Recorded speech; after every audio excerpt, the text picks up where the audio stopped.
that is in between the outside of the chrome tube and the inside of the aluminum.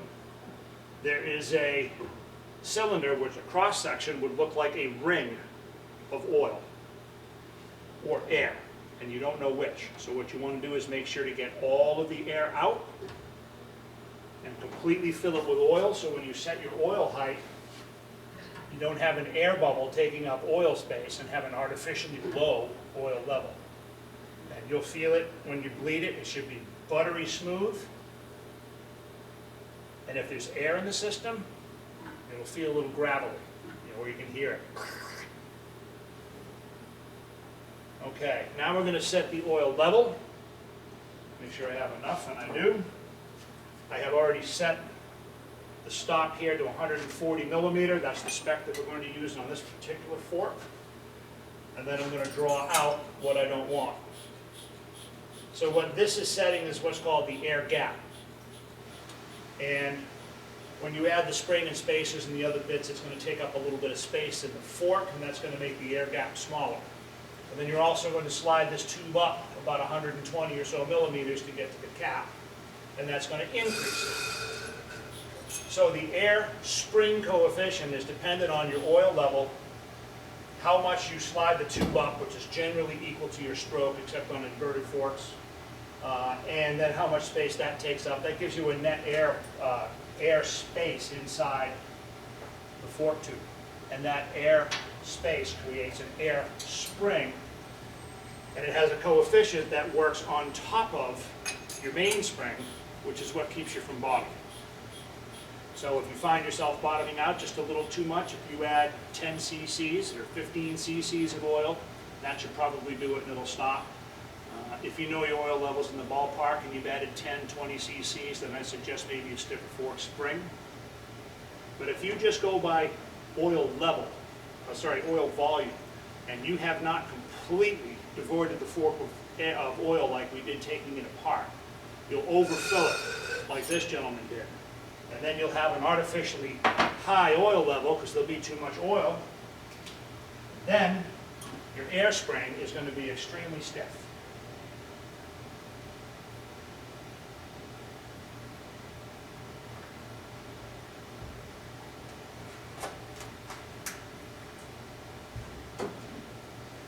So now the last thing is to make sure that we get this order of assembly right. And it's going to be springs with the progressive wound up toward the unsprung mass. And then we're going to put on the washer that sits on top, and then the preload tube on top of that. So, springs.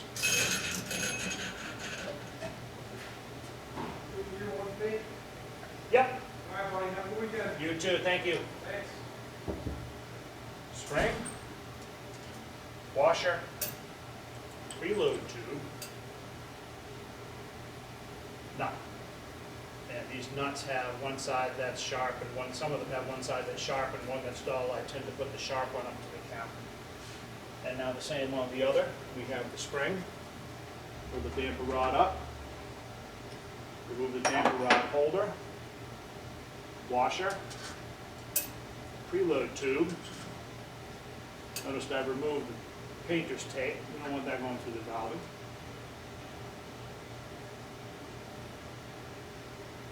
And then spin the nut all the way down.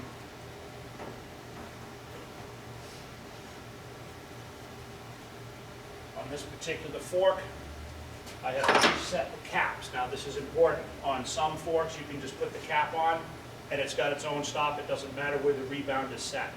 On most stock forks, you have to set the rebound for the number of clicks, total clicks, that you want to have when you're done. And if you can tell, if you look at the top of the damper rods here, the threads go all the way to the end of the rod, just like a bolt does. If they're turned down a little bit and have a bit of just a blank shaft first, where the threads have been turned down, that tells you what bottoms in the cap and the rebound position is irrelevant. This one, it goes to the top. So we've preset 32 clicks from all the way out. Then I went clockwise 32 clicks. Now when I put these together, I'll be able to go back out 32 clicks of adjustment. And you just spin that down until the nut goes up to the cap. Same here.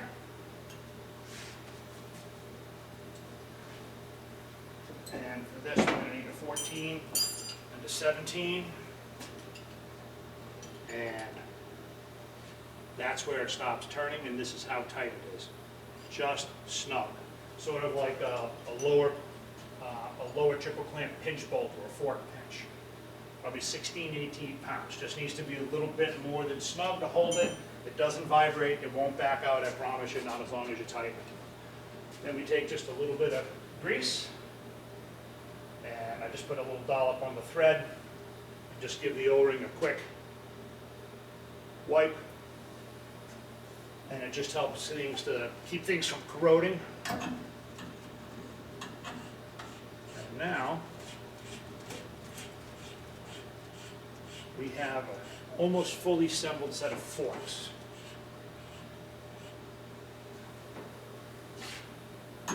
So that hesitation pulling up is pulling the stanchion off of that aluminum bottom out hone that we installed on the very end of the cartridge, sort of toward the beginning of the video.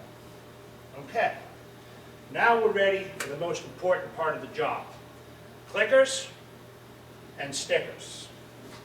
So the first thing I'll do, move it to this vise, and I'll hold it snug. You notice I didn't really push, and when I tighten the cap, it stops turning, and just give it a little nudge. When you tighten your top triple clamp pinch bolts and it pinches on the fork tube, it also pinches the cap. Just snug is all you need. Then we're going to set the preload to our setting, which on this particular one we've set on the second line.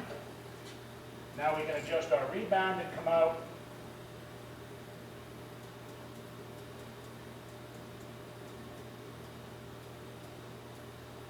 $15 clicks. And on the compression, we selected 12.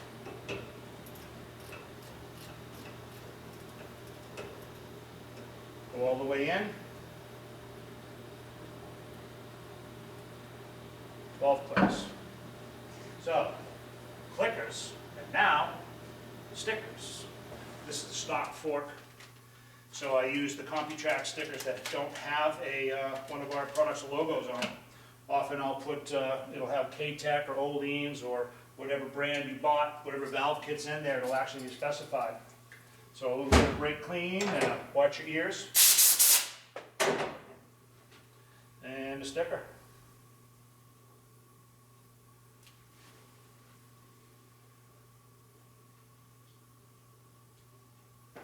Most important part of the job right there.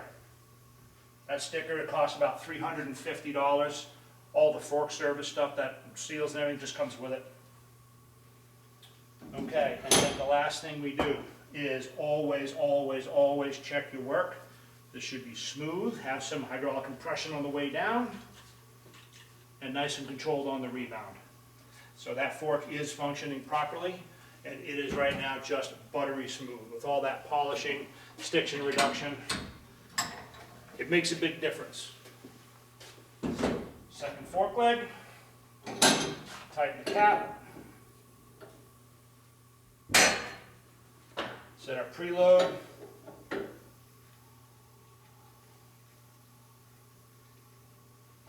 the second line, make sure the rebound adjuster's all the way in, 15 clicks. Fully clockwise.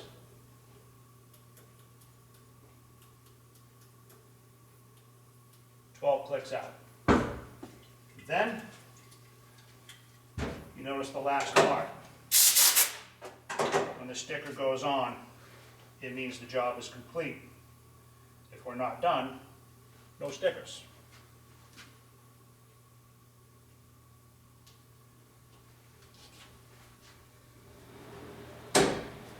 Then, final QC. Don't be afraid if the first rebound stroke or two is really fast. When you put the fork leg horizontal, often you'll get air in the cartridge, it'll bleed right out. So there's quick, quick. There we go. Beautiful. So that's it. That set of forks is now ready to take the paperwork, go send it off to the customer, and put that stuff in a box, and that's going to get shipped off. I hope you enjoyed this. We'll do some more with shocks and others in the future. So like I always say, take it to a pro. You see why. We make it look easy, no mistakes, and it works exactly the way it should. Thanks for watching.